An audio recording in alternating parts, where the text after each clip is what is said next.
વાત પાટણની કરીએ કે જ્યાં ભાગેડું લગ્ન અટકાવવા માટે એસપીજી ફરી મેદાને આવ્યા છે। લગ્ન નોંધણીના કાયદામાં સુધારો અને ભાગેડું લગ્ન અટકાવવા માટે છે તે સંમેલન કરવામાં આવ્યું। સિદ્ધપુરમાં મૈત્રી કરારના કાયદાઓ રદ કરવાના હેતુથી આયોજન કરવામાં આવ્યું। યુવતીઓને સોશિયલ મીડિયા અને મોબાઈલના વધુ ઉપયોગથી જોખમ છે, ત્યારે દીકરીઓના મોબાઈલના ઉપયોગ પર ધ્યાન રાખવા માટે માતા પિતાને પણ અપીલ કરવામાં આવી। આ કાર્યક્રમમાં તો યુવતીઓને અસામાજિક તત્વો ફસાવી જાય છે।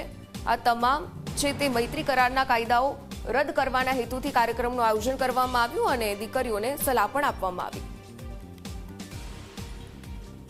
અડધી રાતે તમારો કોઈ પણનો ફોન આવે તો એમની તાકાત છે કે દીકરીને પોતાના ગમે તો ભાગી જાય, ગમે એવો મોટો ચબરબંધી હોય તો એમને પકડીને તમારા મા બાપને ત્યાં આવીને મૂકી જાય છે।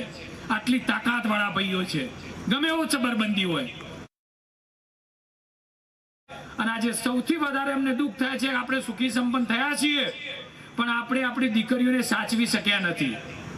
આજે આપણા આ સોશિયલ મીડિયાના માધ્યમથી આપણે દીકરીઓ ઉપર એટલો બધો વિશ્વાસ મૂકીએ છીએ કે દીકરી ક્યાં જાય છે, સોશિયલ મીડિયામાં શું વાપરે છે, કોના સાથે ફ્રેન્ડ છે, એ રાત્રે કેમ કોઈના જોડે રોકાઈ, હવે કોઈ ધ્યાન આપણે આપતા નથી।